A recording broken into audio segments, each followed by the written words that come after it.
Çakır Uygur oygan uykun yeter. Sende mal yok emdi kesse can keter. Bu ölümdün özünni kutbuzmasan. Ah senin halın xatar. Bu ölümdün özünni kutbuzmasan. Ah senin halın xatar. Benim ucansız ah okşay rutin. Şuna yok mu anti ölümdün benim. Sırsın ömürlamayla yat sen. Oylanmay ölmek kimu sen çok etin. Sırsın ömürlamayla yat sen.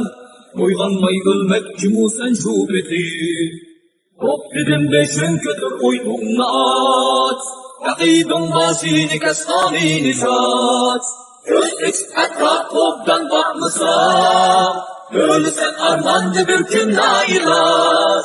Uygan, uygan, Uygur'um uygan. Uygan, uygan, Uygur'um uygan. Uygan, uygan, Uygur'um uygan. Uygan, uygan, Uygur'um uygan.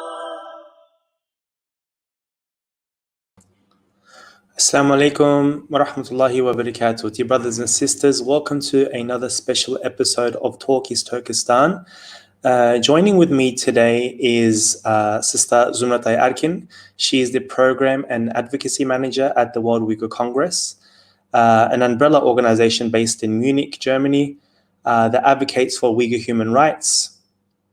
She graduated from the University Laval with a Bachelor of Laws and graduated with a Bachelor's in International Relations from the University of Montreal in 2016. She was born in Urumchi and migrated to Montreal, Canada at the age of 10. She got involved in the Uyghur cause, and after witnessing the Urumchi Uprising in 2009, she has been engaged in advocacy and work at the UN and calling on different UN bodies to take urgent action regarding the repression of Uyghurs.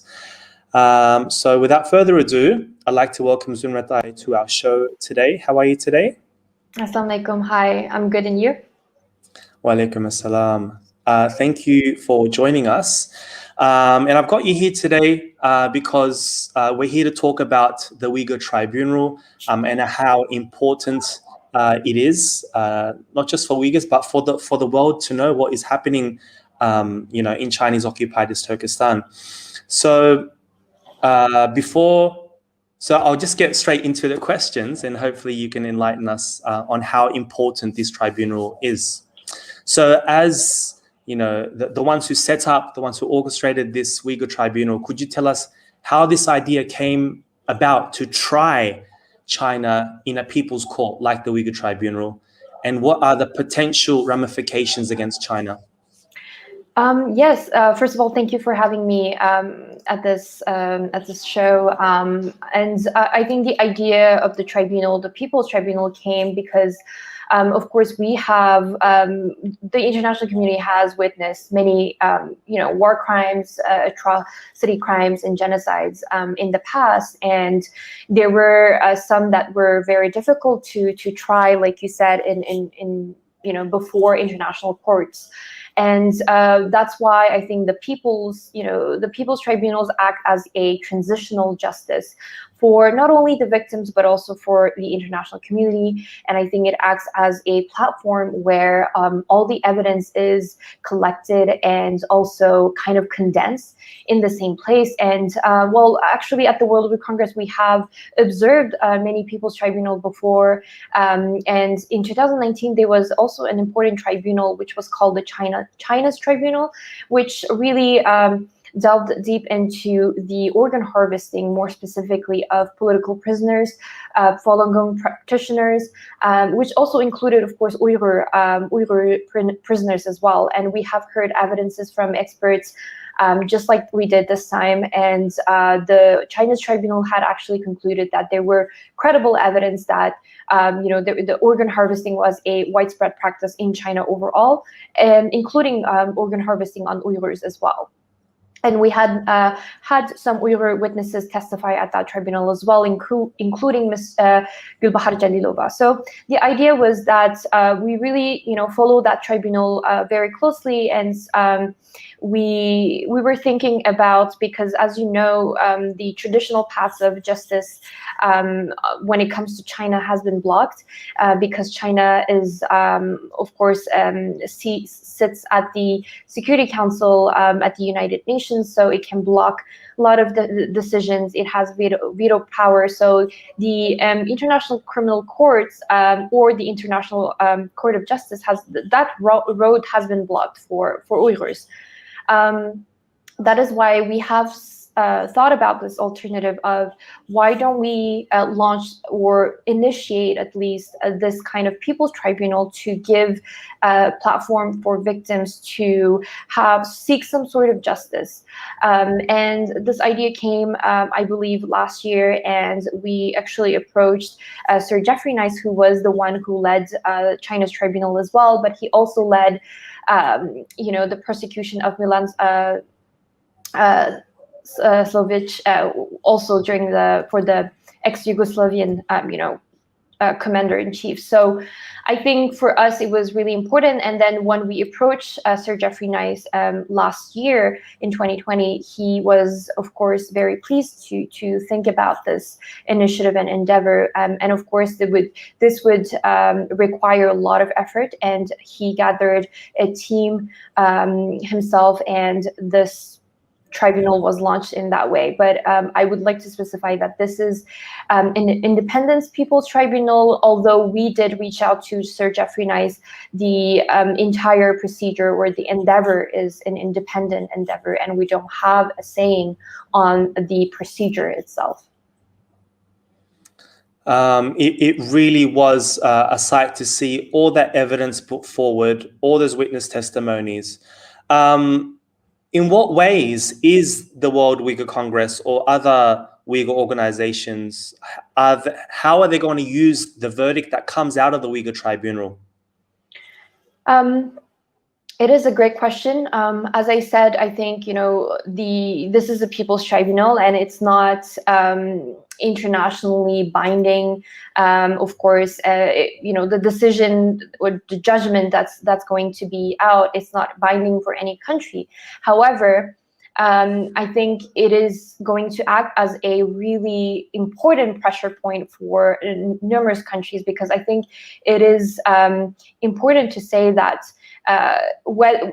whereas there has been some international exposure of atrocities that are committed against Uyghurs and other Turkic ethnic groups in East Turkestan, and the evidence has been I would say fairly analyzed and disseminated, but I think many states are very unprepared to act without any kind of judicial recognition that these atrocity crimes are being perpetrated. So I think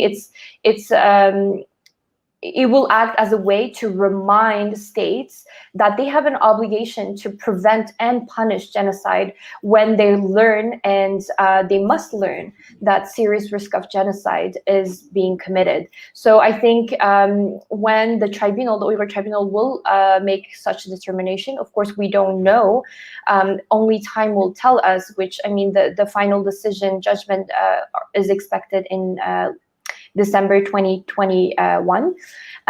So once the decision comes out, if it is, of course, the judgment is in favor of genocide and crimes against humanity, it would make it exceptionally difficult for states to continue to avoid their international obligations under the Genocide Convention. So I think for World Uyghur Congress, but also for all the Uyghur organizations or any organization working on China and human rights in China, and specifically Uyghur human rights, we will use that a lot in our advocacy to pressure parliaments, governments, to make sure that they actually adopt concrete, meaningful actions to address the Uyghur genocide. And another thing I would like to emphasize is that I think this is the first time that such a tribunal has been established, and this is the first time that all the evidence has been disseminated and analyzed in such a comprehensive way. I think we all have followed the hearings over the course of 4 days, starting on Friday, last Friday, and which ended on Monday.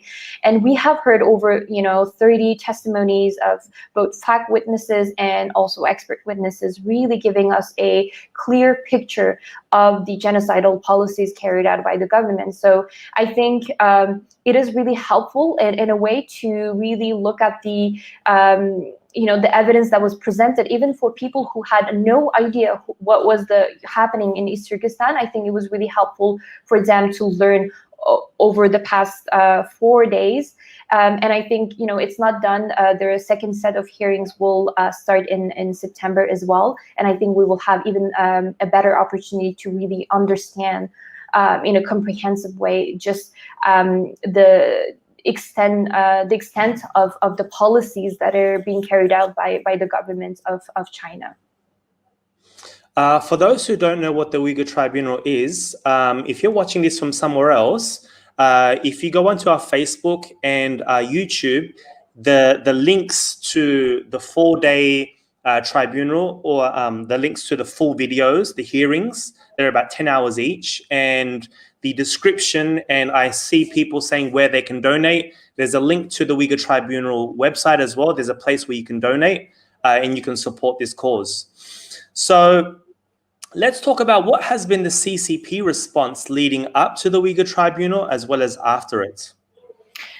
The response has been very interesting, to say the least. The Chinese government has been very, I would say, furious with the tribunal and this endeavor, because they're afraid of the truth, to put it simply, and they have launched this very aggressive campaign to really dehumanize all the witnesses, especially camp survivors who have testified so bravely, and I applaud all of them, including experts as well, to really give us a better picture of what is really happening inside East Turkestan.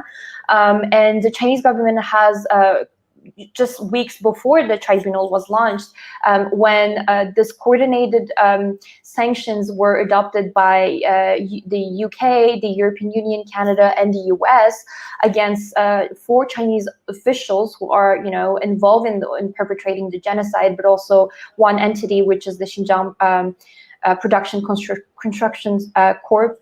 And in retaliation to that, the Chinese government has sanctioned many politicians all around the world and experts, including Sir Geoffrey Nice, who was also targeted by these sanctions, and also the Uyghur Tribunal has been sanctioned. So this has started, I believe, a month or maybe 2 months ago, and leading up to the tribunal, the Chinese government has, started this propaganda campaign on their state media, and just featuring some Uyghurs who are so-called living happy lives in the region, and also featuring some of the relatives of some of these witnesses, and really trying to make them look like they're lying, or they were hired as actors to testify at the so-called illegal tribunal. The tribunal has nothing illegal. It was established by people, it was a popular demand, a democratic demand, and the process of the tribunal has been nothing but transparent. You can follow all of it on their website.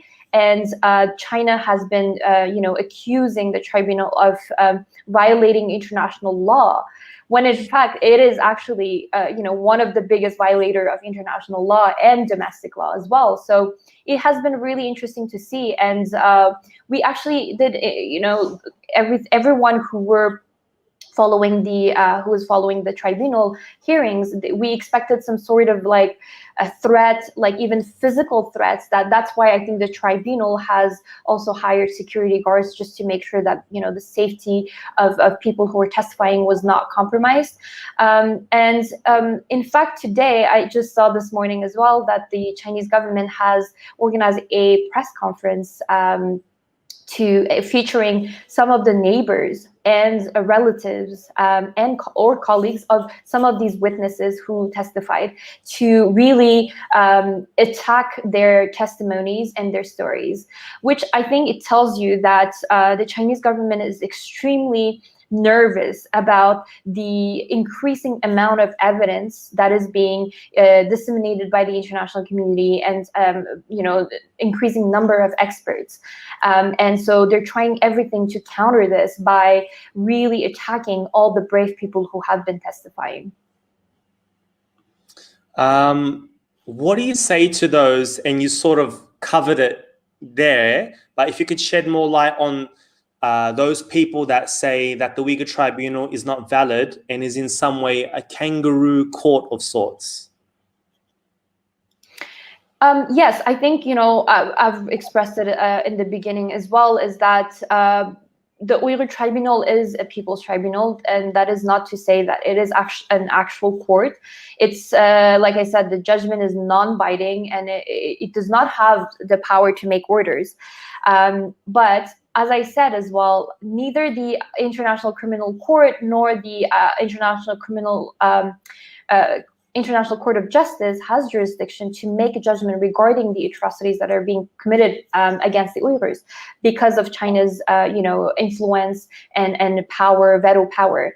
So no judicial determinations of atrocities can really be made in front of the international justice system, or all these traditional justice paths have been really blocked by China.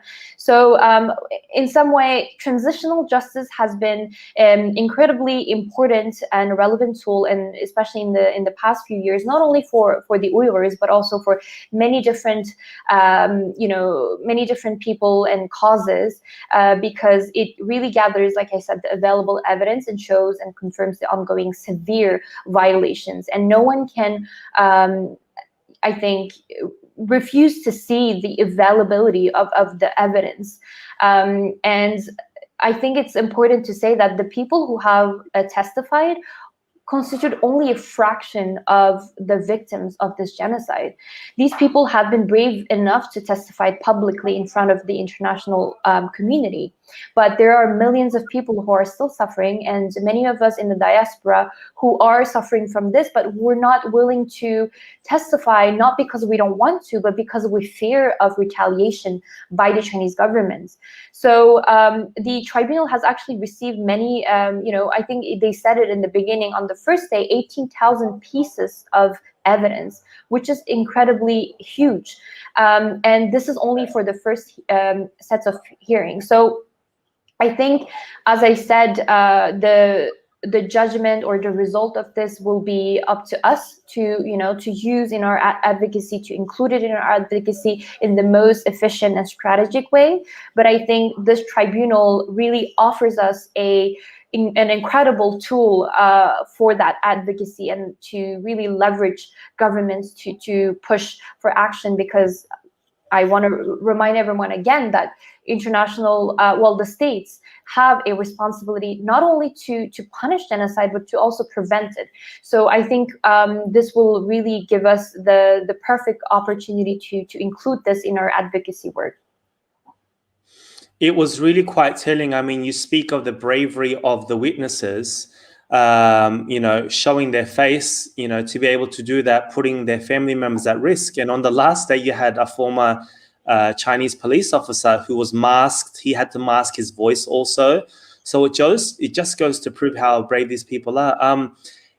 And that's what really got the Chinese dissidents and also the Chinese media, the CCP media itself, talking, that Chinese police officer. Mm-hmm. How did you guys manage to get him to testify? I can't really speak on how it was, because it is confidential, but because it's for the safety of the person. And of course, it is incredibly difficult to find former policemen to testify, because they fear still, of retaliation for their family members. And this is why additional steps had to be taken to make sure that his identity was masked.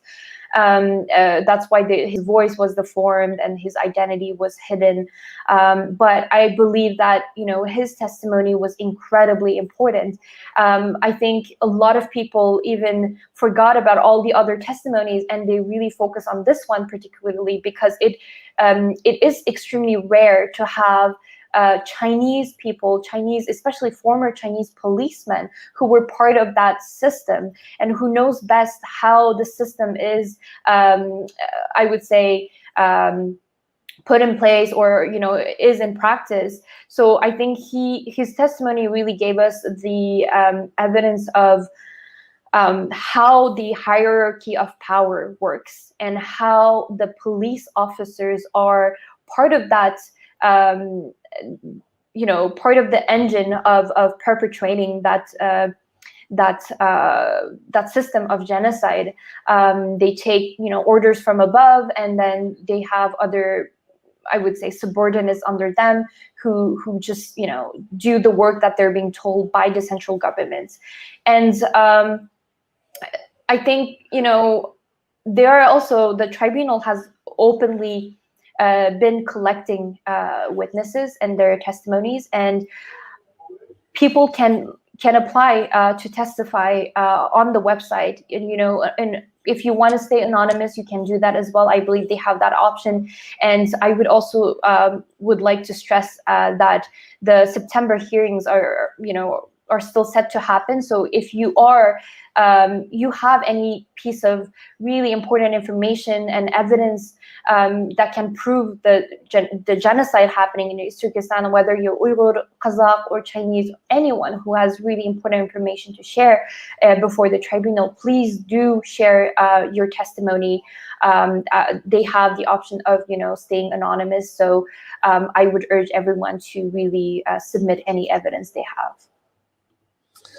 Now, the World Uyghur Congress has been fighting for the rights of Uyghurs for many years, and I personally think the Uyghur Tribunal was the most successful campaign since China's occupation of the Uyghur homeland.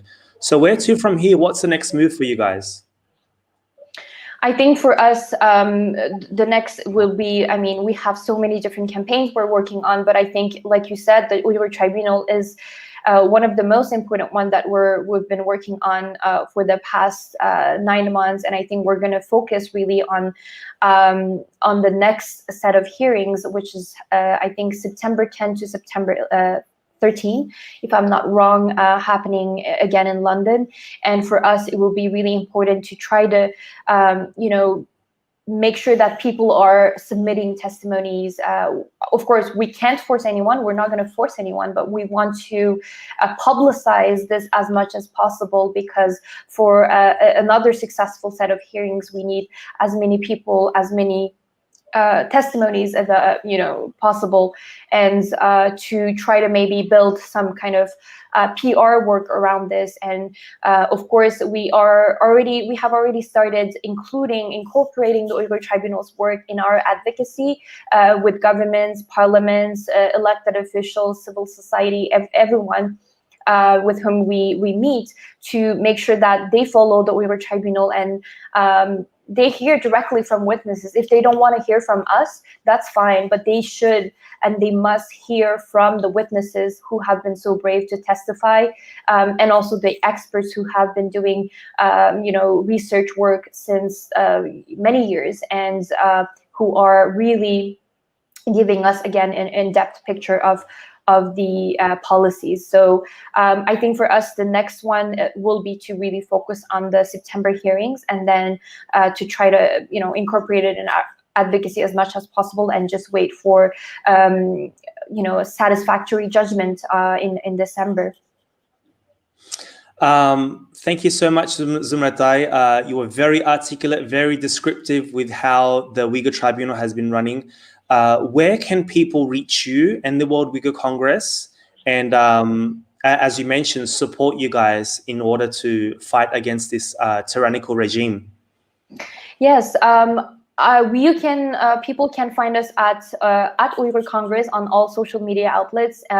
You can also visit our website www.uyghurcongress.org, and we are also always sharing, Uyghur Tribunal related news on our social media and website. And you can also visit the Uyghur Tribunal website, which is www.uyghurtribunal.org. One thing that I would like to just maybe lastly remind everyone is that the Uyghur Tribunal will still need translators and interpreters. If you think you are a qualified professional translator or interpreter, please also reach out to the Tribunal team. It has been, of course, very difficult to find interpreters for the tribunal, and their work has been extremely crucial in delivering, the facts and with the testimony. So I would just urge people who have that ability to translate or interpret to do so. And yes, thank you.